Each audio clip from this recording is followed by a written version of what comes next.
Well, Coach, tell me about Gloucester. What are you looking for in this game?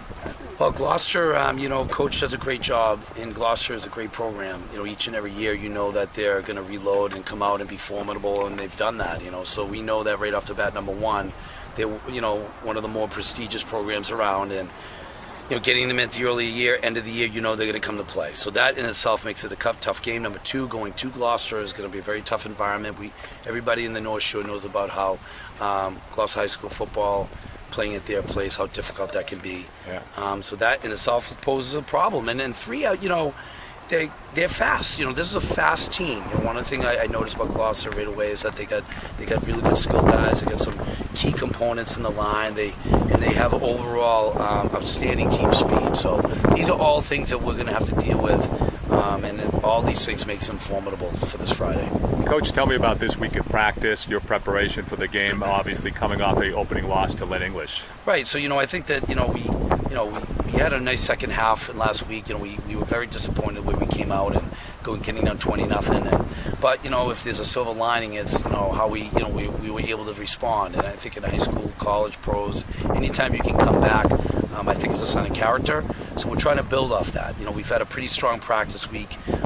We were happy to see how our passing game was, but certainly we got to clean up our defense. I think offensively we're going to be fine, but defensively, we still have to find that that continuity that's going to allow us to be play at a championship level.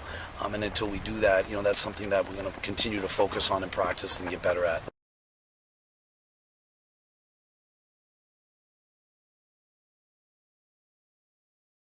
All right, we're Tony Girilli now, the Gloucester football coach and our fisherman forecasting coach. Traditional rival Beverly, and I think that over the years, Danvers is your Thanksgiving rival, but over the years, Beverly has been the biggest one. Yeah, Beverly always plays us tough. We always play them tough. We've always talked about them kind of being our sister school. They're a lot like us, blue-collar kids, hard-working families, tough kids. They just know how to play football, and we're looking for a good game Friday night. Well, Lynn English broke up. Was it English they played or Classic? Yeah, English. And good comeback, I guess. So what did you see in that game when you watched that film? Two great teams. English has got a lot of talent on their side of the ball. They're big up front.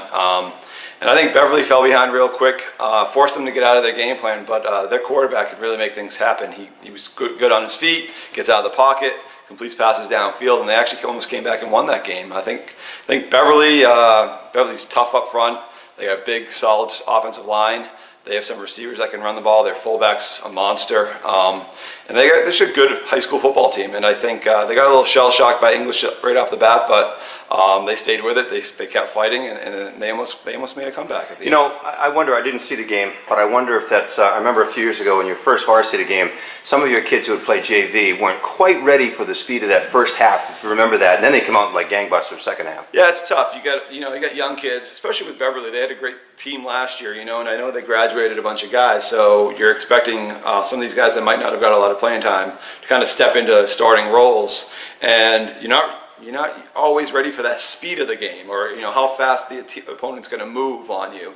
And I know English has got a lot of speed, so I think it caught Beverly a little bit off guard, but I thought they rebounded well. I thought they kept a tight ship, and they came back pretty well, and that's just, it's a testament to those guys over there, the players and the coaches, that even if you're behind, you're not out. So keep fighting, keep plugging along, and good things can happen. And a lesson for your team, I presume. What do you guys have to do to take on Beverly?